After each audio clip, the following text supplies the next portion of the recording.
ఏం పని అత్తి గంగ? ఇగో ఊళ్ళో 4-5 సర్పంచ్కి నిలబడ్డారు. అయితే నేను నిలబడ్డా, నాకు నువ్వు సపోర్ట్ కావాలని ఇచ్చిన. ఇప్పుడు చెప్తే ఇన్ని రోజులు పోయినాయి, నాడు ఇన్నరు, వాళ్ళు చెప్తారు ఎట్లా చెప్తే అట్లా విన్నారు, కానీ ఇప్పుడు వాళ్ళు వింటలేరు, వాళ్ళు వినరు. అవేంటి? ఇవి పైసల సూట్ కేసు. అయితే ఒక 10 లక్షలు తీసుకోర్రి, మీరు 5 లక్షలు ఉంచుకోండి. ఒక 5 లక్షలు జనాలకు పంచితే నా తరఫున ఓట్లు ఇస్తారు. నేనే రాజకీయాలకి తప్పుకున్నా, ప్రశాంతంగా బతకాలనుకుంటున్నా. నువ్వే పైసలు, నీ పైసలు నువ్వు తీసుకపో, నువ్వే ప్రచారం చేసుకో, నువ్వే గెలుచుకోపో. మరి వాళ్ళకన్నా సపోర్ట్ చేస్తాను.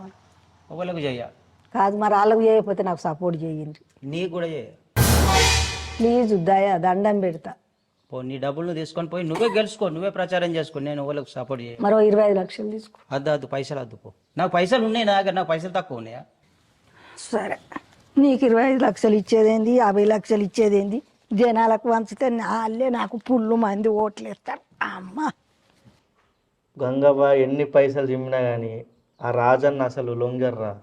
ఎందుకంటే సపోర్ట్ చేసేదంతా చందుకే.